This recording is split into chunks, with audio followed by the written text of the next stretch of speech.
perceived as gods. And they basically were genetic engineers. That's the email and all the Sumerian documents. That's all they say, that basically humans were a byproduct or Homo sapiens of genetic intervention.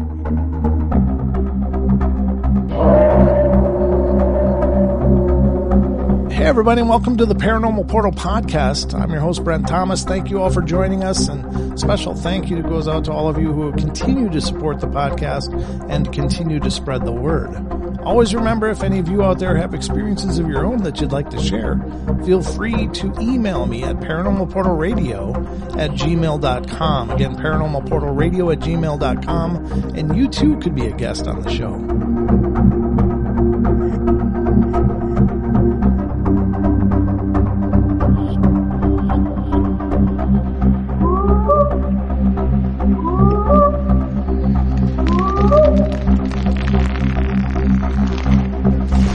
Talking to Jim Vieira of Search for the Lost Giants, and he's been on a ton of other shows. I was looking at your credit list, and you've been everywhere, but thank you so much for taking the time to talk to us. This is a subject that I think a lot of our listeners are really interested in. But if you don't mind, could you tell us, how did the journey kind of start for you? Yeah, completely by accident. Really? Yes. I was, my brother and I both studied economics at the University of Massachusetts, but my dad was a oft unemployed shipbuilder working in Boston in the 70s, and he was intent on us taking up business degrees. Oh. And I wanted to study anthropology and archaeology, and so we just went with that, and then it pivoted pretty quickly when we got out of college, and I'm like, I want to do something else, and we're athletic by nature, I guess, so we kind of gravitated towards stonework. And I've always, in my early teens, I read all kinds of esoteric stuff like Edgar Cayce, Rudolf Steiner, but also the non-dualistic masters like Lao Tzu. I read the Upanishads and the Bhagavad Gita, and I'm freaking 16 years old, and I didn't even know why, but I started to find out it was like, I just had this calling or this drive to figure out what the hell is going on in time and space, Right. What is the nature of reality? Where do humans come from? Where does the universe come from? All the bigger questions. So that's my kind of backdrop, but we started to find in the woods of New England these strange anthropomorphic forms, serpents and turtles and stonework that didn't look colonial. So I started to hypothesize that the Native Americans who were in my area 13,000 years ago may be responsible for some of that. Mm-hmm. So what I did was I started to read through the town and county histories to see if there were reports of Native American stonework when the colonists showed up, which indeed there are. Mm-hmm. Indian stone fences, all kinds of... Really? Yeah. Okay. It's in my book, in the historical record. But then I started to find these bizarre accounts of giant skeletons with anatomic anomalies, like massive jaws, double rows of teeth. And I'm like, by respected scientists of the time. Mm-hmm. And that piqued my interest. And then I went through a mountain of documentation, and I found that these same accounts exist all around the country, buried obscurely in town and county journals and histories. And the skeptics' argument is like, these are hoaxes, or frontline grabbing, like New York Times, front page headline selling news, or they were misidentified animal or mastodon bones. Mm-hmm. And I found that some of those are true, but mostly not. They are human burials with artifacts and context, Native American burials oftentimes, specific measurements of like giant bones well out of normal range. They weren't just 7-footers, they were like 9 and 10, 11 foot tall. Okay. Over and over again. The Smithsonian's own scientists found many, many giants, documented them in their records. And so I tried to, just fit it into this idea of normal natural evolution. Mm-hmm. And I'm not anti-evolution or anti-science. I work with scientists, but I started coming around this idea of all the traditions state that genetic engineers created Homo sapiens, and they created the giants and destroyed them in the flood. Like the Sumerian gods, right? Vieira in Peru, he's androgynous, a self-fertilizing androgen that is a hybrid, like fish and human-like figure. Right. Oannes in Samaria is a self-fertilizing androgen that creates humans, that teaches the arts of civilization, You go over to Egypt, the Ennead, the original 8 gods, they're all androgens. And you read I'm overreading the translations of the building texts at the Temple of Edfu, all academic work. And what do they say about the Ennead? Isis, Osiris, the whole crew. They are brother and sister, husband and wife, self-fertilizing androgens. Vieira Kocha, his wife is Mama Kocha. It's his sister, and he's married to her. Right. In Fuxi in China, the god who shows up to teach the arts of civilization that creates humans is Fuxi Nua, an amphibious self-fertilizing being who is brother and sister, husband and wife, creates humans. Go over to Samaria, it's the same story. Go over to the Dogon people in Mali, Africa, isolated tribe. French anthropologists lived with them for years. And the blind elder Ogamateli says that from the Sirius star system, these androgynous, self-fertilizing beings show up and create humanity. Wow. And then you read the Popol Vuh, and you read the Hari Purana, the sacred text, and Matsei. I get images of them all. I'll show them my talk. They are half fish, half human, self-fertilizing androgens. So how do you get that level of specificity in all the oral traditions around the planet, including isolated Pacific Islands, Greenland, the Americas, fucking everywhere, pardon my language. That to me is what's compelling. It's well beyond coincidence. Right. So they are the masters, genetic engineers who create humans. And you gotta admit, we're a very weird species. Yeah. They create the hybrids and they create the giants. And the giants were unruly and malevolent and were mostly destroyed in the flood. In the Bible, you find the same thing. The second Adam in Genesis is an androgen, right? And then you think of Adam, all the virgin births, and they're all tied into the idea. Like Thoth is of the virgin birth, the Egyptian androgynous god, because he wasn't procreated in normal fashion like humans do. Even Plato said our first state, the first human creation was androgynous. Right? Okay. And Plato says that Atlantis existed. And you go through the historical record. So for me, that's the compelling nature of this story. There are many aspects to it, but the similarity, the iconography is beyond coincidence as far as I'm concerned. It is amazing. Yeah, it's incredible to think of all of these bases around the world, and yet it's still like very actively ignored by our sciences. And why do you think that is? Like I was talking earlier, sure. Like the Fed has 400 economists on the staff, right? Yeah. And they come up with this shit theory of MMT, a Keynesian modern monetary theory of just printing your way out of problems. Yeah. And we've done that. Like we were supposed to have a huge economic downturn in 2008, and it didn't happen because they printed trillions of dollars, right, to bail out the banks. And then in 2019, it was going to happen again because everything started to crater. The bond yields went up, and they printed 35% of all the dollars in circulation have been printed since 2019 with the pandemic and everything. So that causes massive inflation. The Fed economists are now like, supply chain bottlenecks cause a problem, not us printing trillions of dollars. And these are intelligent people, but they have an agenda. You can't talk like I'm talking in economic terms and keep your job. It's as simple as that. Sure. And I don't believe in vast academic conspiracies. I talk to geologists all the time and anthropologists. But there's no, this idea of, say, 6 fingers and toes that the giants have. The entire world is littered with petroglyphs of giant hands and feet with extra digits, like the giant of Gath in the Bible, Samuel 21:20. And there's all kinds of academic papers marveling at that fact, but they don't piece it together and say, this could actually be a reality. They call it a mythological time.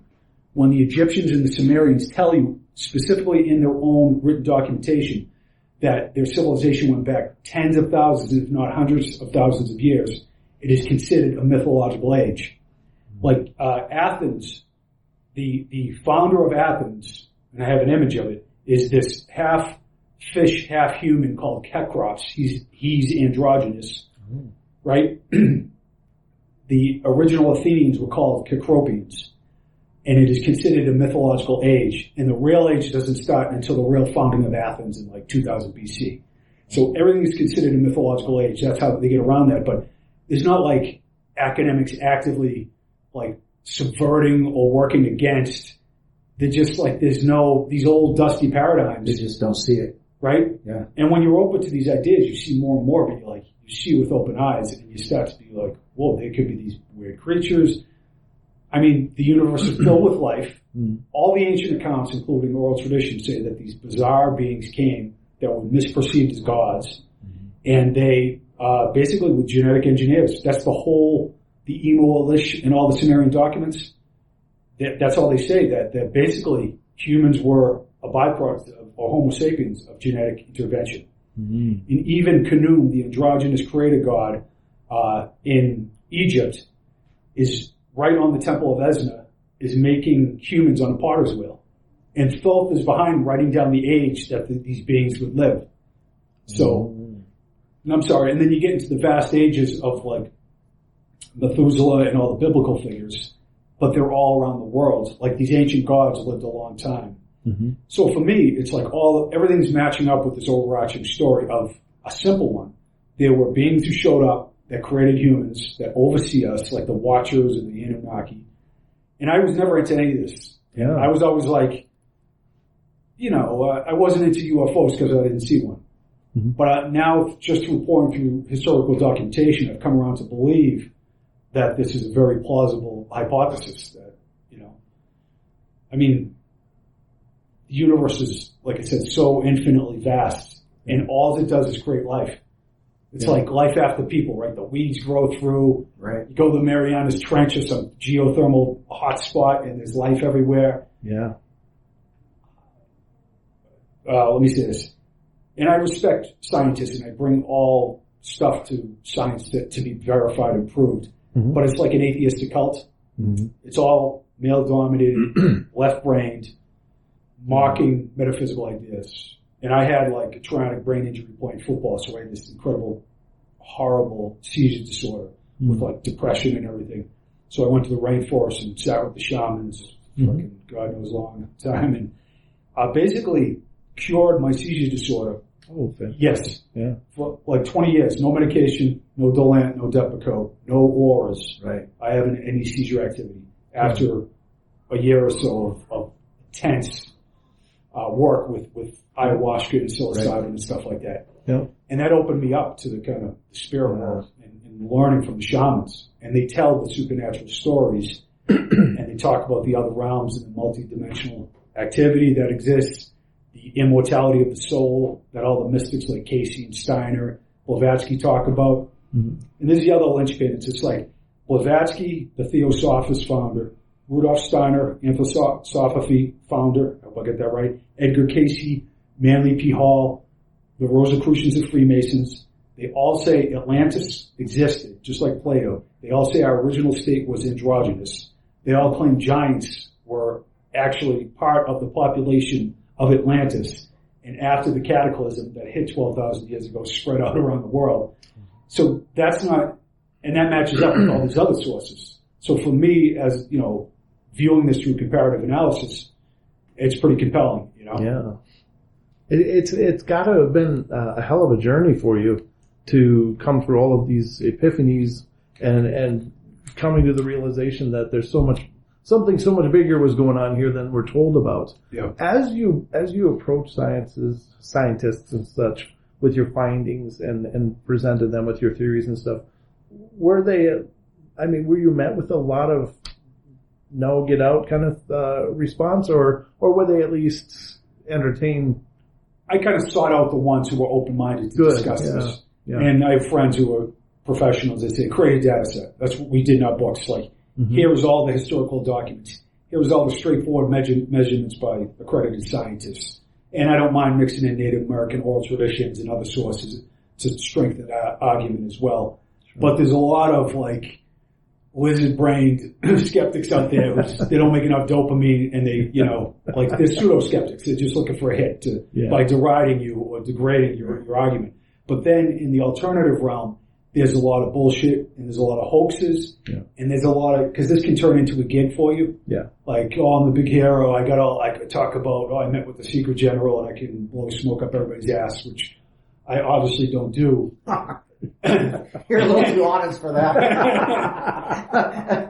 But the point being that you got to look at it. What's one of my spiritual teachers says, agenda makes you stupid. And at first, I've been embedded in trying to defend a position. I've been hypocritical. I've been wrong. I've been entrenched in a particular idea. And I moved out of that and became more like self-reflective and flexible. But even at that, I've come around to even a more bizarre story. But I don't find, like, I'm not Mr. Academic Conspiracy. But you saw, like, Dr. Meldrum up there. And he's saying, oh, they did a show on the History Channel and they found nothing. And they're all hoaxes on the internet about giants. And I'm like, I'll make my case tomorrow. Yes, there's hoaxes, and we uncovered a bunch of them in our books. But that doesn't take away all this, like, this other verification and stuff. He has no vested interest in diving to all the accounts, and I can't convey the case in less than, like, fucking 2 hours, you know what I mean? Yeah. So, which is fine, and I'm skeptical myself, which seems quite odd. But, you know, like the Bosnian Pyramid, for instance, I think that's completely natural. But and I'm not against, that's what you do, you dig there. But they've been digging there since 2005, and they found none of what you find. There's no records, there's no context, there's no artifacts. And basically, they take friendly angles of geology that make it look man-made. And then it becomes like a cult that you can't turn your back on. Right. And I say that with Robert Schoch, who redated the Sphinx, he gave his opinion known about it. Everybody's attacking him. And there's other places like, I think it's Shoria, the megaliths in Russia, that are supposed to be man-made, and they're not. They're like, you can see the seams stacked up. There's big lightning bolts. It's just natural geology. Okay. And there's a lot of that where you get into the alternative side, you want to believe, you get this mob-like culture that nobody's going to really say, that's a hoax, you know. So I like to meet in the middle, and I'm open to it. But my conclusion through all of this is, hopefully you'll see tomorrow that there's a story here. I haven't met a person with a good argument against the whole androgynous God story and the genetic intervention. It is right there for all to see. You know, it's in the sacred Popol Vuh, in the building text, and the Sumerian documents. That to me is stunning. So as you were going through this journey, it must have been just paradigm shattering for you many times, huh? Just coming across these things. It has, but it wasn't like I came from a place of like, just total mainstream. I believe in reincarnation. I study like, Ramana Maharshi and the non-dualists, the Course in Miracles, like the idea that we keep coming back, even Edgar Casey talks about it, we keep coming back over and over, and we orbit with circles of beings that are on a same wavelength. So this movie character that I'm currently inhabiting is just absolutely compelled and obsessed to figure out what's going on.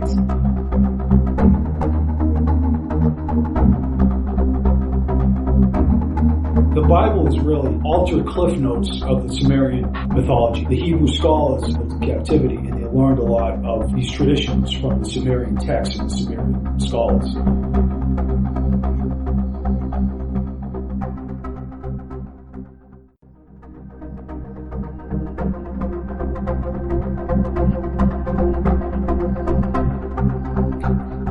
And like I said, I was reading these complex, like the Upanishads, and I really didn't fully grasp what I was doing. It just made me feel like intuitively better. Right. Like, breath of fresh air. The world's such a freak show.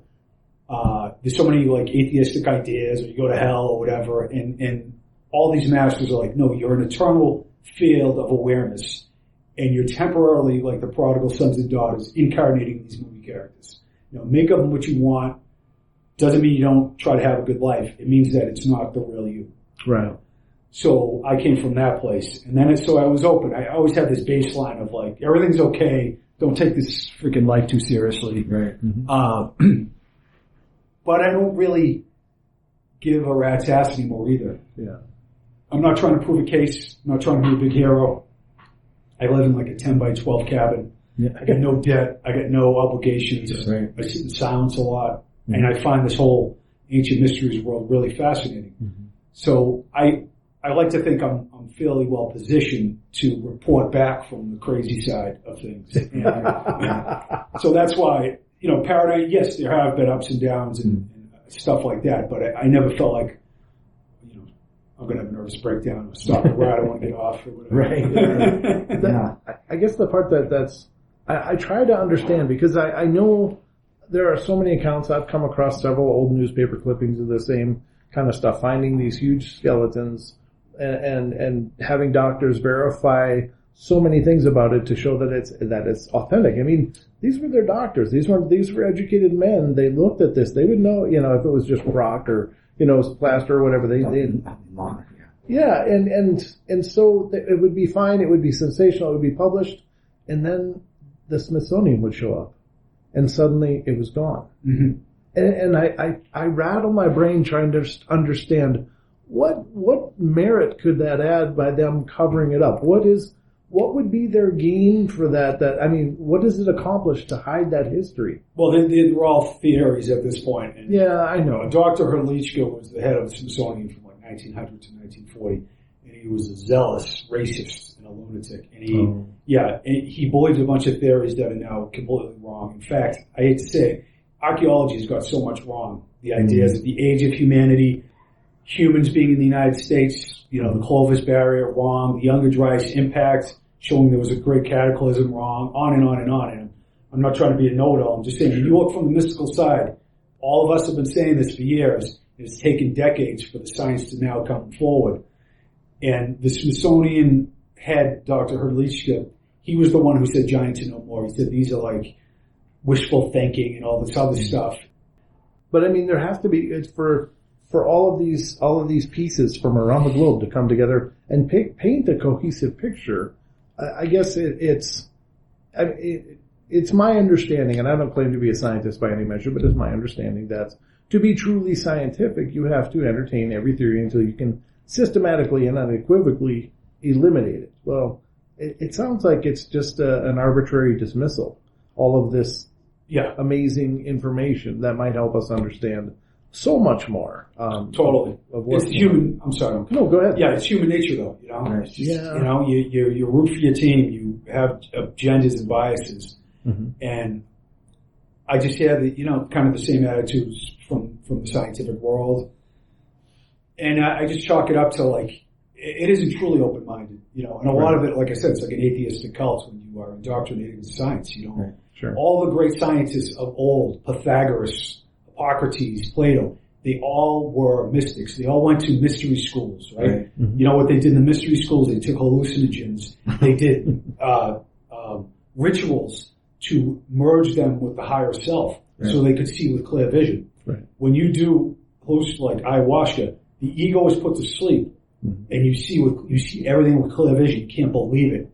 Then you reconfigure back into your stupid monkey character, and it's like you're filled with fear and desire, right? But if that's what meditation's all about, stopping the monkey mind. Mm-hmm. So the scientists of old incorporated both sides of it, and the scientists, it's cold, abusive, rationalistic theories, and that's changing, of course. And I think that's what the ancient mysteries world is, more the intuitive, metaphysical side that's trying to drag science back in the middle. Mm-hmm. And there's more of this new evidence that's pointing to the lost world, if you will. And science is reluctantly starting to recalibrate, but only through the lens of past data and experience. Like in Göbekli Tepe in Turkey, we have this massive 12,000-year-old temple site that's expanding every day, and it's more like the hunter-gatherers did that. They were there for thousands of years, and then one day they orchestrated without farming. Right. And all the gods they portray have extra fingers, and they're all androgynous at these temple cult sites. Mm-hmm. And Ayin Ghazal, Jordan, Jericho, and Israel, all the oldest cities in the world, all the gods are androgynous and they have extra digits. Mm-hmm. So doesn't that get the juices flowing? What is that? What is this worship cult of androgynous, self-fertilizing creator gods? Yeah. Isn't that beyond coincidence? Isn't that looking into? But that's the mythology of these people. That's where it ends. Right. What do other cultures? You talk about the different spiritual texts that you've read and things like this. Well, how do they consider this kind of these peoples that used to? Because we're in a state of denial in the United States. We're in a state of denial about it. Well, a lot of people are. There's a lot of people that are awakening to it. Let's say India. Well, for that matter, the Kandahar giant, those places. What is their opinion of these past, peoples? Essentially, the oral traditions around the world, everybody has a flood myth. Mm-hmm. Everybody has a belief in a lost continent in the Atlantic and the Pacific. Every culture has ideas of giant and little people as well, including all the native tribes. Yep. They all have androgynous gods. The Zuni have an Anu and Alona, androgynous god. India, Matsei is the second incarnation of Vishnu. He's half fish, half human, androgynous. And they're always like getting sacred books after a deluge and bring them back to humanity. That's what the Egyptian androgynous gods do. That's what the Sumerian gods do. So to your point, they all have, and once again, I'll make that in my talk, those points, right. Mm-hmm. And I'll show all the documentation, and it's all like holy texts, the most important texts like the Hari Purana, the sacred Kichi Maya, Popol Vuh. You know, fishmen show up and do many miracles. Right. And the first humans that were made with dead-eyed dolls, because there were all these mistakes when they started, like the Dogon people say, yeah, there was like these soulless jackals that were born when the genetic engineers were trying to figure out how to make humans. Right. And it's portrayed in, cross-culturally in civilizations that didn't connect, with each other. So with that thought, the soulless beings, how has popped into my head, fallen angels? Well, then you get into, like, the Bible is really altered cliff notes of the Sumerian mythology. And because the Hebrew scholars in Babylon lived in captivity, and they learned a lot of these traditions from the Sumerian texts and the Sumerian scholars. But then they twisted it in the direction of that they wanted it as well. But there's all kinds of genetic intervention, the Nephilim, the mating of gods and the women of Earth. Mm-hmm. And then there's demonic stuff, there's cannibalistic giants, and it's, but it's a real sci-fi freak show in all these documents. So it's like, could these people be unhinged in the same way? Mm-hmm. And describe the same weird, sci-fi story, right? But in a way that was totally specific, and doesn't seem likely to me. It's kind of beyond coincidence, right? Yeah, because I've read a few books. The one that pops out, of course, is always Graham Hancock, Fingerprints of the Gods, when he's talking about when Christ, when a person, a bearded man, came to the Americas with a half-fish person. Yes. Okay. So yeah, now it's just, it's right there, So you were talking about alternate archaeology, alternative archaeology. Well, of course, Graham Hancock's right there with, Carlson, Randall Carlson. Right. Talking about, sacred geometry and things like that and how this all connects. So, as you're talking, I'm remembering these stories that I've read, like you say, these things you've read. So how would Christ or this person that seemed to have come across at about the same time Christ inhabited the earth with this particular fish, half fish, androgynous, what was the point of that character? Well, there's these ideas of these bearded, robed figures showing up and teaching the acts of civilization. Right. And I don't know if that's a Spanish or Christianized version of events. I will say that the Vieira coaches were, and Hancock pointed this out, like the Bennett monolith, 30 foot tall in Bolivian museum that I saw, all fish scales. It's like a man with fish scales. Right. And the friar, all fish scales. Yeah, the cape of fish scales, yes. Exactly. And then he points, and Viracocha, once again, he's married to his sister. They're both androgynous, self-fertilizers. The entire Lake Titicaca, all the temples have half fish, half human attributes. They're all in the records, and most of them were destroyed by the Spanish. They were considered absolutely sacred to the people who lived there. And they show up in Sumeria. That's what Hancock talks as well. Right. So, in my estimation, Hancock's one of those brilliant alternative researchers. He talks about these gods showing up. And so I don't, interlinking them with like these bearded beings, and there are these bearded statues. I don't know. I can't answer that question. I can only say that these people clearly state that these bizarre androgynous fish figures, right.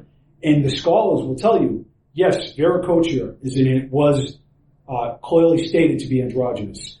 You know what I mean? They're not saying they're saying I don't really believe that an androgynous fish god showed up, but the people certainly did. Right. And they did in India, and they did in Sumeria, and they did in China. Right. So this is all academically verified. This isn't like some phony translation that I did or something like that. This is all academic sources. Right. But to take the leap to like the founder of Athens was a fish man, even though it's portrayed in the statues and the records, most people can't go there, and they're like, you know. But to me, once again, like, how do you get around that not having any truth? You know? Right. Yeah, it brings God, his name just went right on my head. The many-colored coat. The biblical Joseph. Arimathea. Yeah, and so, you know, and then the many-colored coat, we talk about the fish scale cape or the, you know, things like that. Kind of makes you wonder about that particular parable as well. You know, what's the symbol of Jesus? It's a fish. That's what I was going to say. I have an oil lamp from 200 AD, a picture of it, and it's that guy, this a man's head in a fish body. That a lot of the Christianity came out of, like if you read the Nag Hammadi and the Epic Scrolls and the Dead Sea Scrolls, Gospel of Thomas, a lot of it was the kind of ancient metaphysical thought system, if you will. A lot of mystery school stuff. Sure. And a lot of these gods that show up with these strange attributes, they were the founders, like the Eleusinian mystery schools in Greece. And you go into Greece, it's Poseidon, it's Triton, it's like, and you see I'll show the images, the fish guy with a fish tail and a man's head, he has a beard and he has breasts to show the androgynous nature. Right. And Hapi, the Nile androgynous god in Egypt, has breasts and, you know, male and female body parts, if you will. Hermaphrodites or androgens. Sure. So it all wraps up into this story of you know, and even Christianity has the same iconography, the same beliefs. So nobody has a time machine, but if you listen, this is clearly stated by all these cultures what's going on. Is it really hard to believe? For, you know, not only is this existence a freak show, the human race is a freak show. It's like weird, and we're out of place, we get sunburns, you know, but we really, is this the right planet? Yeah. There's even a guy who wrote a book about that, was like, I think he was a doctor. I wish I could remember his name, but he gives all these like all the reasons we're not supposed to be here. And it doesn't feel like we're a blend of like a hybrid creature and an aquatic creature or something like that. That kind of makes sense. Sure. Yeah. That notwithstanding, it's a simple hypothesis. It's just like, no, we are not a function of natural evolution. And natural evolution, it occurs and you can map it and all that. If you listen to all the traditions, we're a byproduct of genetic intervention or completely genetic creation from the get-go. You know, it kind of makes sense, though, that if you think of it kind of like we were made for a water-type world, but something happened, because our bodies are how much water? Yeah. You know, 75, 80% water, you know, and here we live on a big globe that has, you know, 80% water on it, you know. And so, you know, it makes a certain amount of sense that the fish iconography all the way through this whole thing, you know, especially if you're talking about Atlantis being peopled by fish people, or, you know, like what you're saying, you know, it kind of makes sense that we shouldn't be on land, you know, we should be more of a mer people, if you will. It's the aquatic ape there. Yeah, sure, exactly. And so, you know, I mean, it does, you're right, it's just like, what are we doing here? Were we made and then through panspermia or whatever, placed in the wrong spot, you know? So just thoughts. No. And some people like I love Graham Hancock. I think he's unwilling to go because he takes so much heat anyways. Yeah. But he's been highly prophetic. And Andrew Collins, he's a friend of mine and a colleague, and Hugh Newman is my co-author. Greg Little, all these guys are great. We've been saying cataclysm 12,000 years ago, and then the Younger Dryas impact theory came around. Right. And they fought it tooth and nail, and they denigrated it. All the skeptics did. And it's finally been verified. Right. People in the United States, tens of thousands of years beyond what we thought, all verified now. There's so many of the, you know, civilization much older. Like when Robert Schoch redated the Sphinx through geology in 1990, he sat on a panel with Dr. Mark Lerner and other Egyptologists, and they attacked him. And they said there is no contemporaneous 10,000-year-old structure on Earth that, because he was saying the pyramids and the Sphinx are 10,000 years old, or at least the Sphinx is. Right. And then one of the arguments was there was no contemporaneous 12,000-year-old structure. And then Göbekli Tepe. Right? So and then that it becomes like there's no artifacts and context that are 10,000 years old, which I understand, but we'll see where this goes with more and more things being found. But there's a lot of goalposts moving, and there's a lot of theories that have been overturned. And I think it's healthy to ask these questions and to figure out what the hell's going on here, and not to be wedded to any kind of idea that has been just believed in the past. Right. Because you take an idea, you become a PhD student, you want to add to it and so on. You don't want to overturn a theory. You don't want to, and I understand, my anthropologist friend would say, I would love to find a giant femur bone. It would be a great breakthrough or whatever. Sure. But, which I agree with. But in these general theories and these ideas like androgynous gods and humans being genetically manipulated, you're off in the fringe at that point. Nobody's going to embrace it, right?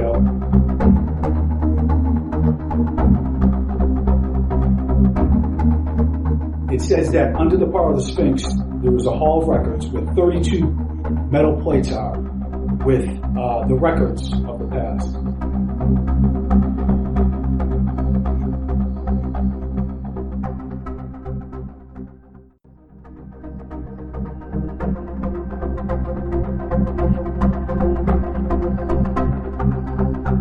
I kind of wonder.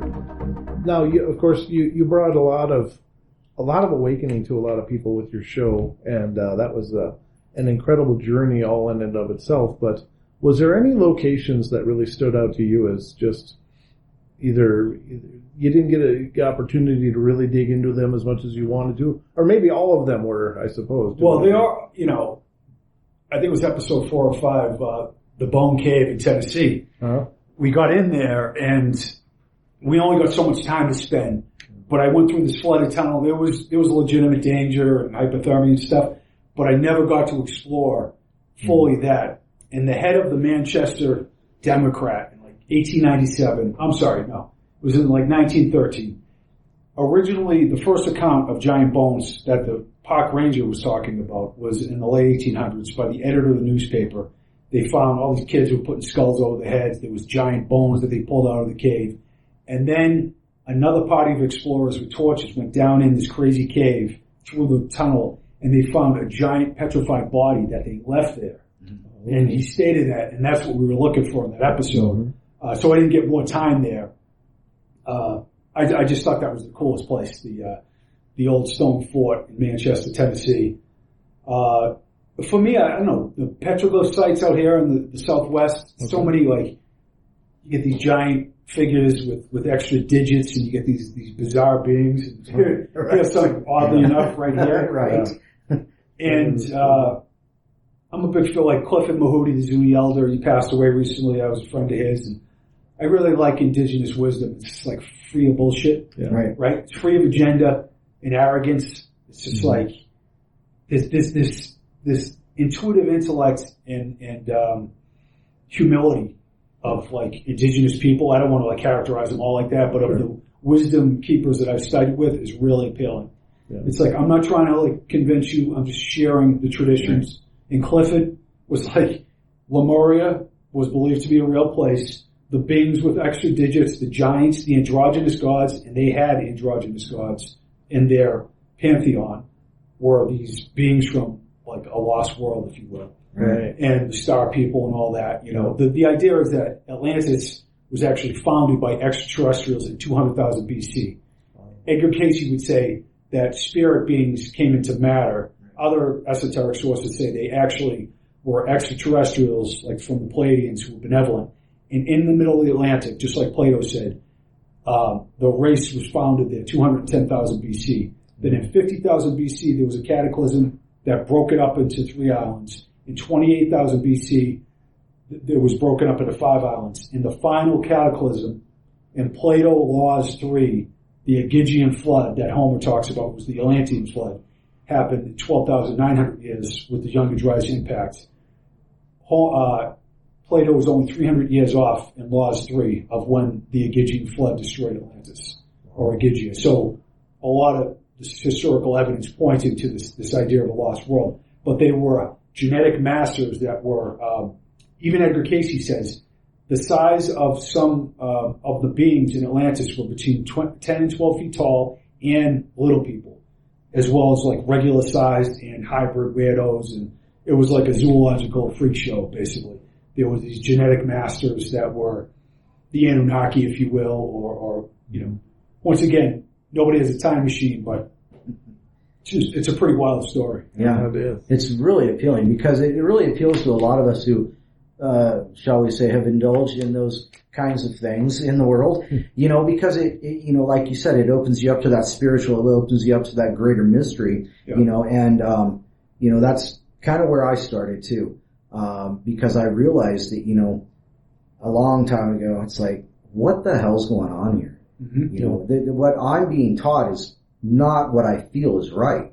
Yes, your intuition. So, yeah, exactly, because the ego goes away and you see the clockwork elves, if you will, so, it's always made me wonder, and I've always wanted to delve into it, but I've never had the focus to do it. And that's why I listen to you guys, and I've read Graham Hancock, Robert Bauval, and those guys, and listen to Carlton and just all these people, and it just fills me with wonder and just wanting to know, and that's why I came here to meet you. That's what I did. You really were the biggest draw for Don. Yeah. And no offense, I was really excited to meet you as well. But yeah, Don. Well, it strengthens your confidence. Like if you listen to several hours of Randall Carlson, right? And he talks about Hamlet's Mill, this thick academic treatise on the way processional numbers are embedded in world myths.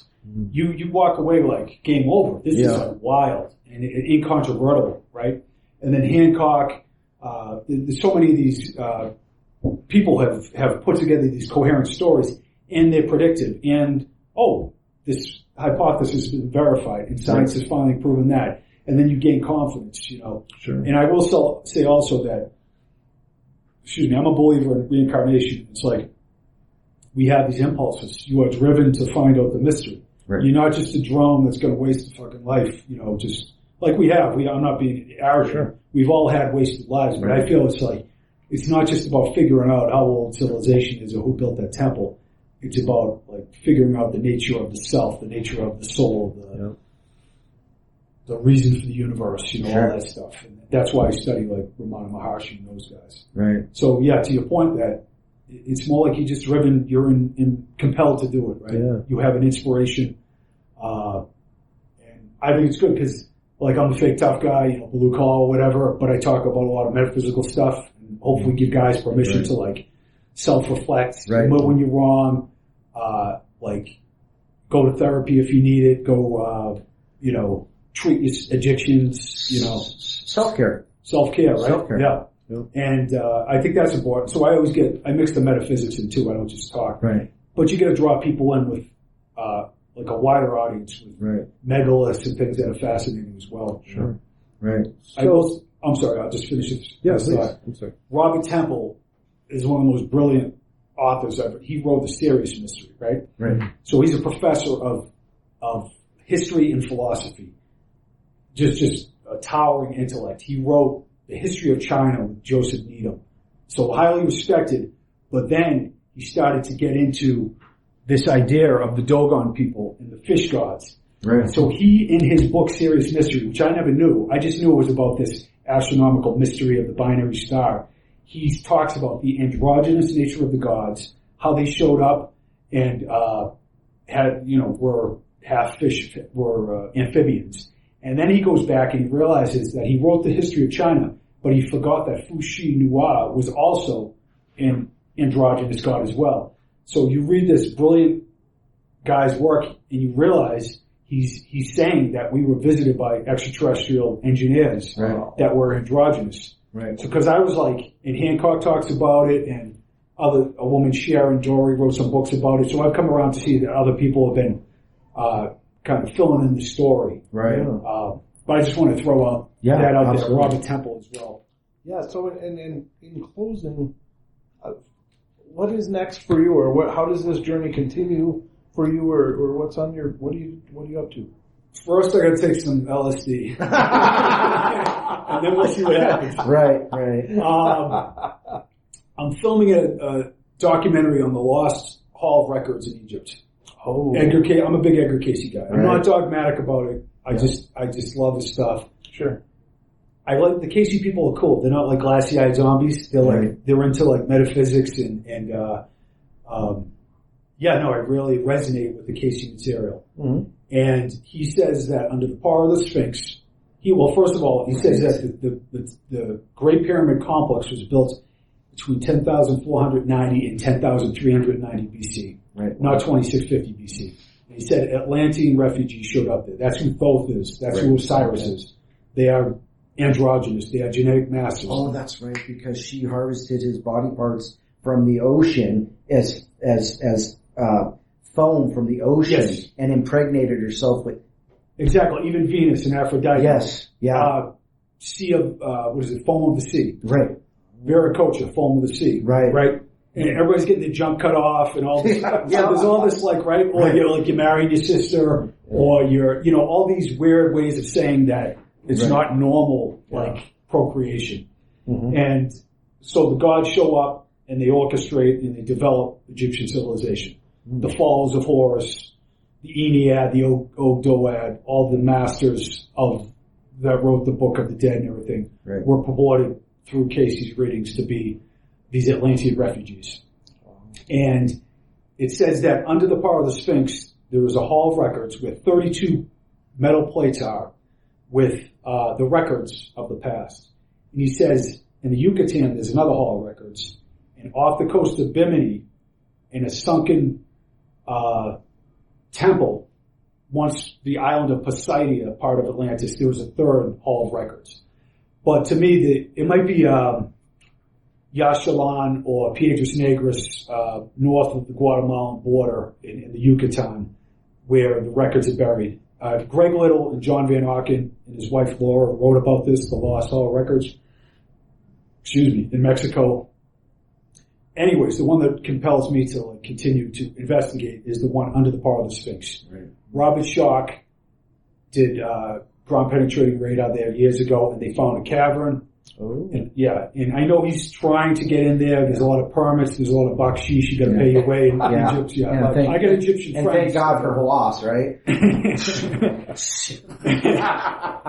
So the interesting new information is that a couple of years ago, scientists used, I think it was muon technology, and they found a void in the Great Pyramid, a massive void up top. Right? Oh, okay. So they're building equipment now that's 100 times stronger that will reveal if there's anything in there. Now, if it's in there and it shows that Khufu built the pyramid and it's from 2650 BC, it's case closed, right? And that's fine. I believe it's much older. I'm kind of a Casey guy. I think that there's so many reasons to believe that the pyramids are much older. Okay. And I can't prove it yet. I can make a strong case, I think, but sure. So we're making a documentary about that and the search for the Lost Hall of Records. It's the holy grail of archaeology, right? Yeah. And for me, it once revealed will prove the case if it's true. Right. Then also, I feel like either by trying to find it in this lifetime or pointing to it, I think it's like the metaphysical teachings are most important. What does the Egyptian Book of the Dead really say? Right. The soul is immortal. Right. We rent movie characters for a little while, and then they're the ocean. They're the wave that goes back into the ocean. Don't take them seriously. Mm-hmm. You couldn't change your blissful permanent being, no matter what you did, right? Mm-hmm. Which is good, which is hard, sure, because it's this world is weird, there's shit going on. But it's also we get hit by a meteor in this lifetime. It's over, right now. But the progress you would made comes with you. Right. It's like an open-ended spiral. So we are awakening back to our divinity. That's what the masters say. So I think, because the world's a freaking mess, you know what I mean? It's it's a transitional time. Things are going to get even more funky. And it's good to have, for me, a scientific verification of a controversial idea that is rooted in a metaphysical belief system that is really like compelling to people, and they can believe it. Some people believe it already; they don't need the physical proof. But so anyway, that's kind of my gig. You know what I mean? I like to, and that gives me a vehicle to discuss these ideas. Right? Yeah, absolutely. And I would say that people come to me and they'll say like, oh, if that's true, that my religious teachings say this is only this soul, and I would say the greatest teachers, Buddha, Ramana Maharshi, Jesus, they would say, question everything I say. Don't listen to what I say. Right. Question. Right. What does your experience tell you? Right. Ramana Maharshi would say, he would debate with scientists all the time. He'd say, like, practice this metaphysical thought system and tell me what you think. And what is your experience? It wouldn't be like, no, this is the way it is. I got all the answers and listen to it. It's more like on your experience and, basically question it and experience it yourself or follow through with it. Right. So that for me is just like, it's a good litmus test. You don't want to be dogmatic about your beliefs. If you belong to a religion that is filled with contradiction, in all the religions at the esoteric level, there is truth. Like the Kabbalah, in Christianity, the early esoteric groups, the sects, they end up being the Cathars who get slaughtered in France, and they believe in reincarnation. And the Essenes, they were, not to disparage anybody's belief system, but that is the true teachings of Christianity, were the esoteric stuff. And Islam, Sufism, the Upanishads, it wasn't this crazy, fundamentalist shit. It was this like kind of beautiful story of like the eternal nature of the soul. Right. So to me, all the religions are the same. They just got turned into a government over the people. Yeah. Right? Yes. And I grew up in Boston, right? So like we were altar boys. Yep. And the pastor was like a hardcore pedophile. Thankfully we didn't get molested, but his sermons were all like fire and brimstone. Right. I'm 8 years old telling my father, what the hell is this, Dad? This is supposed to be like the most important, like spiritual experience. Yeah. And it's like a sci-fi movie. It's like a horror movie, right? Yeah. But the point is that because it has little attachment to the real teachings. Like Jesus had to speak in parables. He'd tell all these, because people couldn't understand what he was really getting at. Right. Yeah. So my point is that all the teachers, all the masters say the same thing. All the religions at their core say the same thing. You just have to filter through the bullshit. Yes. Exactly, yeah. So be flexible in your thinking, I guess, is the moral of that story. That's awesome. Fantastic. Well, thank you for making the time for us, brother. This has been an incredible discussion. Just mind-reeling. It's incredible. Thank you. Yeah, no, this is great. You guys were on the same, like I said, you cross paths, right? Hey, how you doing, guys? Have similar interests. Let's sit down and do this. Yeah. And it's just like, then you feel like, we orbit with these beings through lifetimes with the same goal. Right. So it's kind of like, okay, this is what I should be doing. I shouldn't be swimming against the river. I should just go with the flow. Right. You know what I mean? Yeah. It's like the spiritual contract thing where we have these lessons we learn with these people these beings that we learn with. Yeah. And we all, like you say, orbit around each other. Yeah, exactly. Yeah. And whether it's you die young, accident, murder, whatever, you're not separating from these souls. You're just, that was what you were supposed to achieve. That was your enlightenment. Mm-hmm. And then you go back and you meet all these beings again and do it again. Yeah. But now you've got different lessons to learn, you different parts to play, another character, and that's just, And now you're stuck in our soul family, so. Yeah, exactly. Christmas is just around the corner. What's cool though is like Ishwara is the god of the universe in Hindu mythology. But, and the Course in Miracles will call it the Holy Spirit, if you will. But there's a benevolent force that works with every fractured individual aspect. Right. Looking back from the end of time and awakening it in the most efficient manner. Mm-hmm. So basically you yield to where you are drawn and taken as a movie character. And that will most efficiently undo all your misperceptions and all the garbage, all your doubts and your shames. Sure. It's like you let the river take you back to the ocean. Right. Yeah. So I like that philosophy myself. That's great. Wonderful. Excellent. Well, thank you, sir. Yeah, thank you so much. I appreciate it so much. It's been a pleasure. Yeah, man. Absolutely. And of course, I got to catch your talk tomorrow, so that's going to be great. So, yeah, thanks. Awesome. Thank you, brother.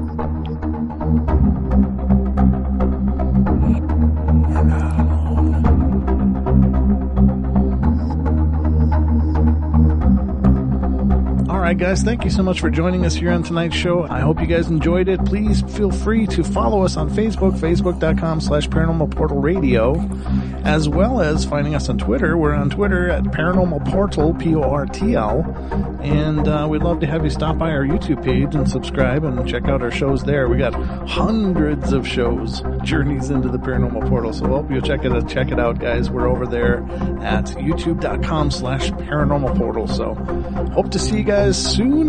We'll be back, of course, for more podcasts in the coming days. So we love you all. Be good, be kind, be nice, take care of each other, help each other out, find the magic in every day, and remember to laugh as much as you can.